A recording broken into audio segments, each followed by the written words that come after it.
Think about this for a second. Who actually holds the keys to your happiness? Is it you? Or is it in someone else's pocket? Picture this. Someone throws a nasty comment at you, and boom, you're furious. Someone disrespects you just a little bit, and your whole day is ruined. You know what that means? It means you've unknowingly turned yourself into a puppet.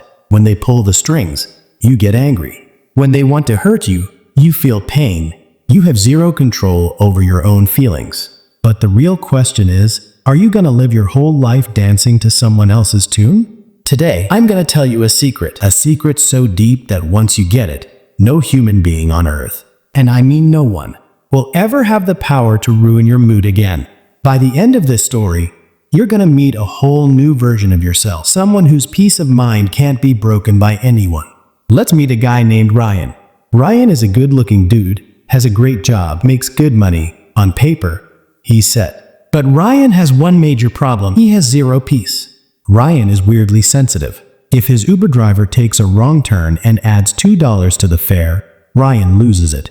If his boss points out a tiny typo in an email, Ryan feels like quitting on the spot. Even at home, if his wife makes dinner a little too salty, Ryan feels like his whole life is a failure.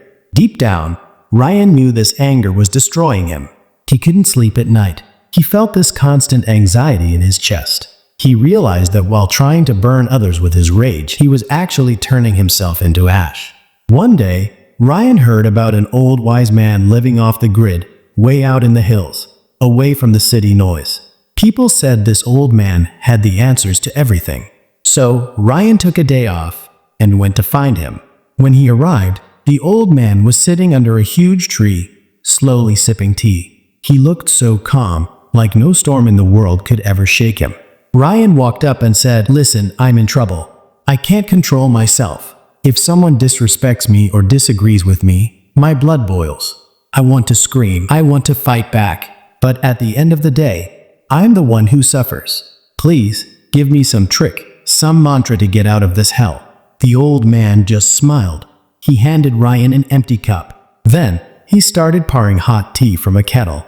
The cup filled up, but the old man didn't stop. He kept pouring. The hot tea overflowed and spilled right onto Ryan's hand. Ryan jumped back and yelled, "What are you doing? Can't you see the cup is full? You just burned my hand." The old man calmly said, "Your mind is exactly like this cup. You are already so full of anger, complaints, and negativity that there is no room left for any advice or peace. You need to empty yourself first. Are you ready for a test?" Ryan looked down and said, "I'm ready." The old man said, "Okay, meet me by the river tomorrow morning. But here's the rule. If anyone insults you or trash talks you, you cannot say a single word. Just for tomorrow." The next morning, Ryan went to the river. The old man was waiting there with a bag full of rotting, smelly garbage. He said, "Ryan, take this bag and walk through the town market to the other side.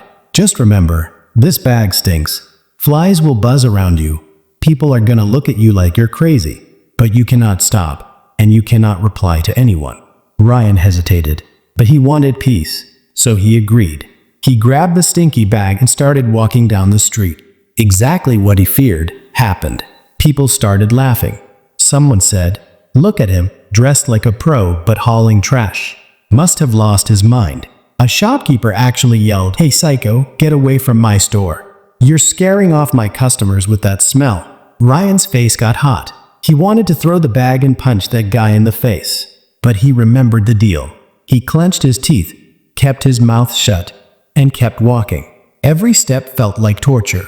He was burning with shame and rage. Finally, he reached the end of the market. The old man was waiting there. Ryan dropped the bag and gasped, "I can't do this anymore. How can people be so low? I didn't do anything to them, yet they treated me like dirt. I'm so mad right now."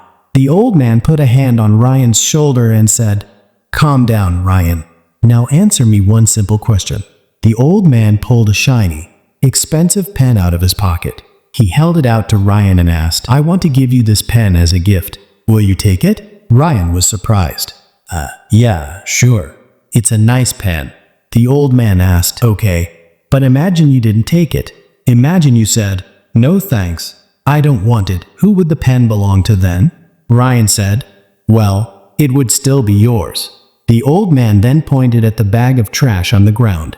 I tried to give you this bag of garbage. If you didn't accept it, who would be left holding the trash? Ryan replied, you would, and the smell would be on your hands. The old man looked deep into Ryan's eyes and said, exactly. Anger, insults, hate, these are just like that bag of rotting garbage.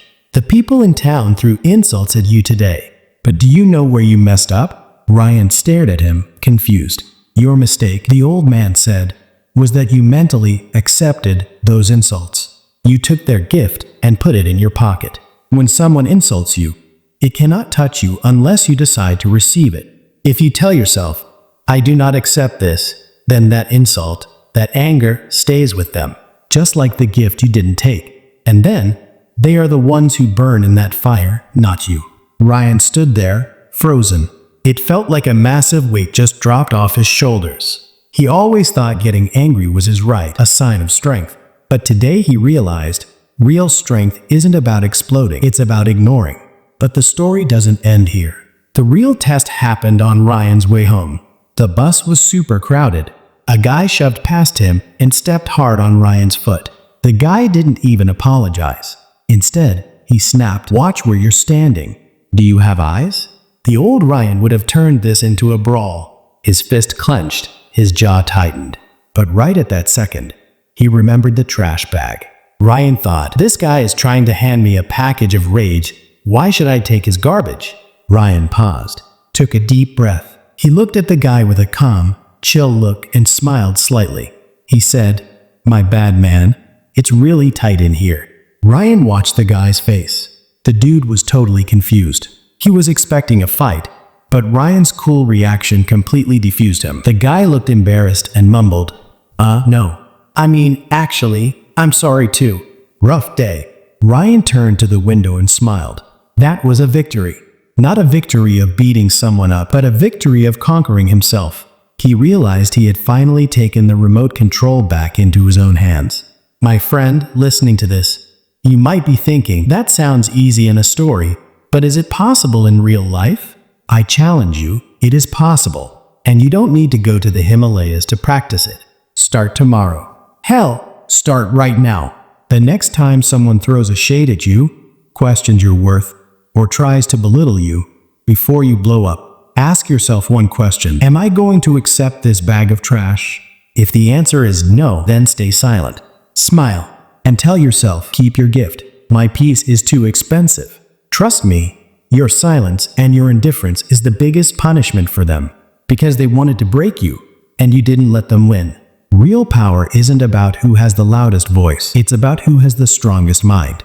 A person who can control their emotions is unstoppable. Do you want to be that powerful person? Or do you want to be a puppet on a string for the rest of your life? The choice is 100% yours. If this story shifted your perspective even a little bit, if you decided today that you're done being a puppet and you're ready to be the owner of your life, then share this with someone you genuinely care about. And hey, here's a little psychological trick. People who want to be mentally strong know how to value good things. If you're really on a mission to change yourself, hit that like button to mark your attendance. And if you want a partner on this journey of self-control, hit subscribe and join the family. Because here, we don't just tell stories. We learn how to rebuild our lives. Stay well and keep your remote control in your own hands. See you in the next video with another life-changing story.